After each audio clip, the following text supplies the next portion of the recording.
মুন্সিগঞ্জের মাওয়া পদ্মা সেতু এলাকায় গোসল করতে গিয়ে নিখোঁজের পর মোহাম্মদ আরাফাত নামের এক স্কুল ছাত্রের মরদেহ উদ্ধার করা হয়েছে। নিখোঁজে প্রায় ৪৩ ঘন্টা পর মঙ্গলবার সকালে নদীতে ভেসে ওঠে তার মরদেহ। পরে তা উদ্ধার করে স্বজনদের কাছে হস্তান্তর করে ফায়ার সার্ভিস। নিহত আরাফাত শ্রীনগর পাইলট স্কুলের ১০ম শ্রেণীর ছাত্র। বিষয়টি নিশ্চিত করেছেন মুন্সিগঞ্জ ফায়ার সার্ভিসের উপসহকারী পরিচালক মোহাম্মদ শফিকুল ইসলাম। এর আগে গেল ২৯ মার্চ দুপুর ২:৩০টার দিকে স্কুল ছাত্র আরাফাত সহ তার ৪ বন্ধু মাওয়া এলাকায় পদ্মা নদীতে গোসল করতে নামে। এ সময় প্রবল স্রোতের কবলে পড়ে ৩ জন ছাত্র তীরে উঠতে পারলেও আরাফাত নিখোঁজ হয়ে যায়।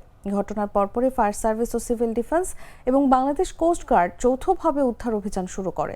দীর্ঘ সময় ধরে চলা তল্লাশি অভিযানের পর ৩১ মার্চ সকাল ৮টার দিকে পদ্মা সেতুর ৪ নম্বর পিলারের কাছাকাছি এলাকা থেকে তার মরদেহ ভেসে উঠলে তা উদ্ধার করা হয়। 200-র বেশি সার্ভিস ও ফিচারে লেনদেনের সব বিকাশ অ্যাপে সম্ভব।